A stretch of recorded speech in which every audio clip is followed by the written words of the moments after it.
What is a monument, and who or what should be honored? These are the questions many Americans are asking in the wake of recent protests over Confederate statues.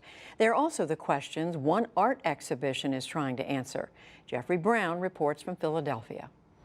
Benjamin Franklin is here, of course. William Penn sits atop City Hall. And people line up for a shot with the fictional but ever-popular fighter, Rocky Balboa. Philadelphia is a city of statues and monuments, history everywhere. But why is one person honored and another not on the pedestal?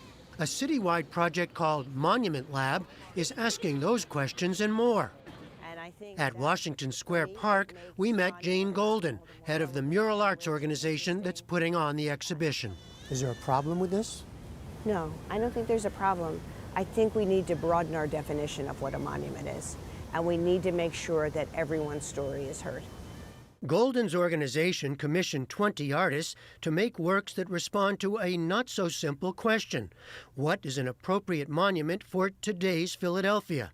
Each will stand for 9 weeks, and laboratory kiosks are set up for the public to comment and create their own designs. The project was conceived 3 years ago. But now, after the violence in Charlottesville this summer, it opens amid a national debate about monuments and history, one that's embroiled Philadelphia as well, where there have been calls to take down a prominent statue of Frank Rizzo, a former mayor and police chief, both loved and hated for heavy-handed police tactics. In some ways, monuments have been glorious and are uplifting, and in some way, very clearly, they have failed us in our society. This is what is coming to fruition now. So I think this exhibition is incredibly timely. In the late 1600s. It's also stretching the idea of what a monument might look like. Row house stoops, constructed of materials salvaged from abandoned buildings, become symbols for neighborhood life. And then there's this sculpture of an Afro pick by Hank Willis Thomas. Well, I've always been inspired by public art and wanted to find ways to put things in the public space that haven't been seen in public before. And an Afro pick, like you see behind me, is something that is part of everyday life for a lot of people. Another absence, women. In a city of some 1,500 monuments, just a handful honor historical women, including Joan of Arc. In Rittenhouse Square, the city's beautiful downtown park, Sharon Hayes took that as her theme. She cast pedestals and inscribed names of women throughout the city's history that could have been honored. But the pedestals themselves remain empty.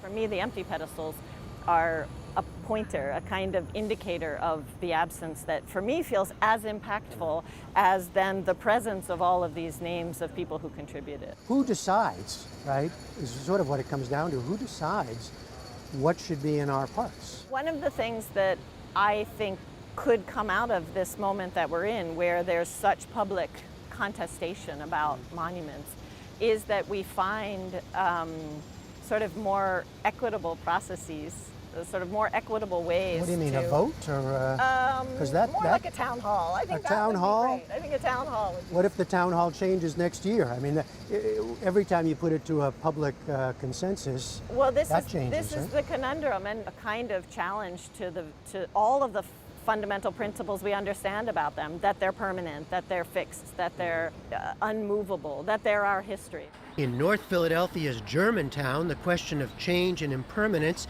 is raised in a different way.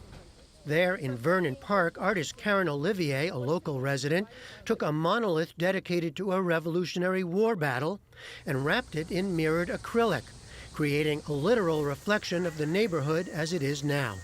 I think the fact that it's a temporary monument works for this piece in particular, because in 3 months you'll be gone, and now you have to kind of reckon and interrogate what was there, and now what does that monument now mean? Part of this is when you unwrap it. Yes, because now this monument that everyone presumed they knew, because marginally on the periphery they see it every day. Yeah. Now they have to go up to it and say, well, what does this mean? What does that mean to me today? Like, in a way, I'm also protecting this monument. It's a fortress around it as well. Mm-hmm. So it's playing, it's to me, that paradox. It's invisible at moments. I'm protecting it, it's enclosed, it's reflecting you, so monuments speak about people at the end of the day. At Philadelphia's City Hall, sculptor Mel Chin took a more playful approach. 1, 2, 3. to his serious subject of American democracy, the individual me and the public we.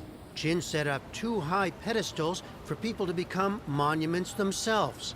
And he and I, 2 statues come to life, talked about it.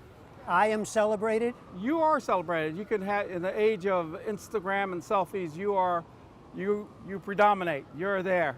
Except I'm to your right, I'm also me. What does that mean? Why put 2? The other monumental document that was created here was the Constitution. And it says we the people. Whose history is being celebrated? You have to see this in that context also. Why not the people? And when you celebrate a person or individual, do you leave out others? This is what this project is intending to do. All fine, but skeptics might wonder if this is just imposing one idea of social activism into our public life. Somebody could say, and probably will say, why are you putting that in my public Oh, space? sure. There's always a curatorial strategy. However, how this is different is there is a component for public discussion. It's not just these are here passively. You have something to say, then go into the laboratory and create a design. Come and take part in the public programs. Be part of the conversation. Philadelphians can now decide for themselves.